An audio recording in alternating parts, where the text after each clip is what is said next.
तो चलिए आज एक बहुत ही दिलचस्प विषय को डिकोड करते हैं। वर्टिगो, यानी वो भयंकर चक्कर आना जहां सब कुछ घूमता हुआ महसूस होता है। आज के इस एक्सप्लेनर में हम देखेंगे कि आखिर डॉक्टर्स इस उलझा देने वाले लक्षण की तह तक कैसे पहुंचते हैं। ये कोई मामूली चक्कर नहीं है, बल्कि हमारी बायोलॉजी का एक ऐसा गहरा रहस्य है जिसे हम आज एक एक करके सुलझाने वाले हैं। हमारी इन्वेस्टिगेशन का पहला और सबसे जरूरी सवाल यही होता है, क्या सच में पूरा कमरा घूम रहा है? ये एक बहुत ही सिंपल सा सवाल लग सकता है, लेकिन ये तुरंत बता देता है कि ये कान या दिमाग की कोई असली गड़बड़ी है या फिर सिर्फ ब्लड प्रेशर के अचानक गिरने का नतीजा। यहीं से हमें अपना पहला बड़ा सुराग मिलता है। अब जरा आज के इस पूरे प्रोसेस पर एक नज़र डालते हैं। हम लक्षणों की सही पहचान से शुरू करेंगे, फिर कान और दिमाग के बीच के असली कारण को समझेंगे, कुछ बेहद जरूरी टेस्ट देखेंगे और आखिर में जानेंगे कि इस सिस्टम के ग्लिच को फिक्स कैसे किया जाता है। तो चलिए पहले हिस्से से शुरुआत करते हैं। सबसे जरूरी बात यह तय करना है कि पेशेंट असल में महसूस क्या कर रहा है। क्योंकि देखिए, हर चक्कर वर्टिगो नहीं होता। ये बात बहुत अच्छे से हमारे पहले डायग्नोस्टिक मोड को समझाती है। एक तरफ है प्री सिंकोप, जहां अचानक ब्लड प्रेशर कम होने से आंखों के सामने अंधेरा छा जाता है, और दूसरी तरफ है ट्रू वर्टिगो, जहां आप बिल्कुल स्थिर बैठे हैं, फिर भी ऐसा भयानक एहसास होता है कि पूरा कमरा गोल गोल घूम रहा है। अब हम इस मेडिकल मिस्ट्री के सबसे क्रिटिकल मोड पर आते हैं, ये पता लगाना कि आखिर गड़बड़ी कान के अंदर है या फिर हमारे दिमाग में। इस तुलना को देखिए, हमें अपनी चिंता का लेवल इसी हिसाब से तय करना होता है। सेंट्रल वर्टिगो को बहुत सीरियसली लेना पड़ता है, क्योंकि ये दिमाग में किसी घाव या स्ट्रोक का इशारा हो सकता है। जबकि पेरिफेरल वर्टिगो, जो सुनने में भले ही डरावना लगे, आमतौर पर सिर्फ कान के अंदर की एक हल्की समस्या होती है जो अक्सर अपने आप ठीक हो जाती है। इसे याद रखने के लिए मेडिसिन की दुनिया में एक बहुत ही क्लासिक ट्रिक है, जिसे डेंजरस डीज कहते हैं।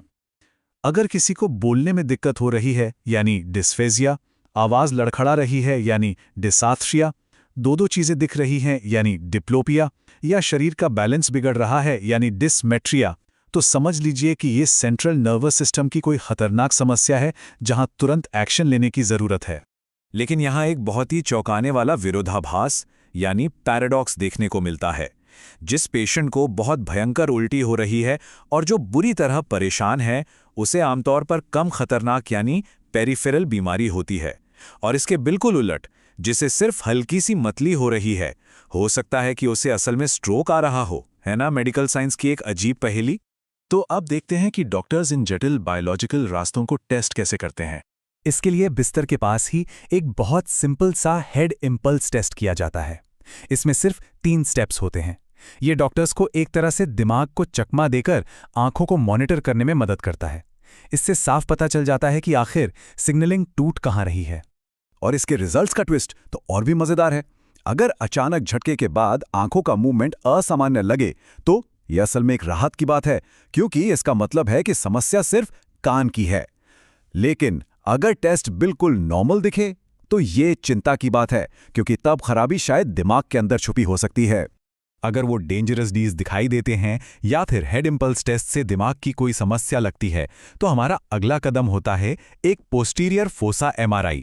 इससे दिमाग के पिछले हिस्से की साफ तस्वीर मिल जाती है, ताकि किसी भी स्ट्रोक या ट्यूमर का सटीक पता लगाया जा सके। अब मान लेते हैं कि हमने दिमाग की गंभीर समस्याओं को रूल आउट कर दिया है, तो अब हम भीतरी कान की उन 3 सबसे आम बीमारियों की तरफ बढ़ते हैं जो अक्सर इसका कारण होती हैं। इस टेबल में इन तीनों बीमारियों को उनके अलग अलग ट्रिगर्स और टाइमिंग के हिसाब से बहुत अच्छे से बांटा गया है। ये चक्कर कितनी देर तक रहता है, बस यही एक बात हमें सही बीमारी पहचानने का सबसे बड़ा और पक्का सुराग दे देती है। अगर किसी इन्फेक्शन के बाद ये चक्कर आ रहे हैं, तो हम एक बहुत ही सिंपल चीज़ देखते हैं। क्या पेशेंट के सुनने की क्षमता कम हुई है? अगर हाँ, तो सूजन लेब्रिंथ में है, और अगर सुनने में कोई दिक्कत नहीं है, तो मतलब सूजन सिर्फ वेस्टिबुलर नस तक ही सीमित है, बिल्कुल क्लियर कट।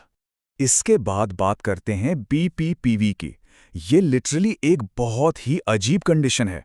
जरा सोचिए, आपके कान के अंदर के छोटे छोटे पत्थर, जिन्हें ओटोकोनिया कहते हैं, अपनी जगह से खिसक कर घूमने लगते हैं, और आपका दिमाग पूरी तरह से बेवकूफ बन जाता है। उससे लगता है कि आप अंतरिक्ष में गोल गोल घूम रहे हैं। इस अजीब सी एनाटॉमिकल पहेली को सुलझाने के लिए डॉक्टर्स डिक्स हॉलपाइक प्रक्रिया से उन पत्थरों को जानबूझकर हिलाते हैं ताकि बीमारी कंफर्म हो सके, और फिर उसे ठीक करने के लिए एप्ली मैनूवर का इस्तेमाल करते हैं। इसमें लिटरली सिर को ऐसे घुमाया जाता है कि वो छोटे पत्थर वापस अपनी सही जगह पर लुढ़क जाएं। और आखिर में आता है मेनियर रोग, जिसे याद रखने का शॉर्टकट है DVT, यानी डेफनेस बहरापन, वर्टिगो चक्कर और टिनिटस कान बजना। ये एक बिल्कुल अलग ही वजह से होता है। कान के अंदर तरल पदार्थ यानी फ्लूइड का हद से ज्यादा बन जाना या उसका ठीक से बाहर न निकल पाना इस पूरी गड़बड़ी की असली जड़ है।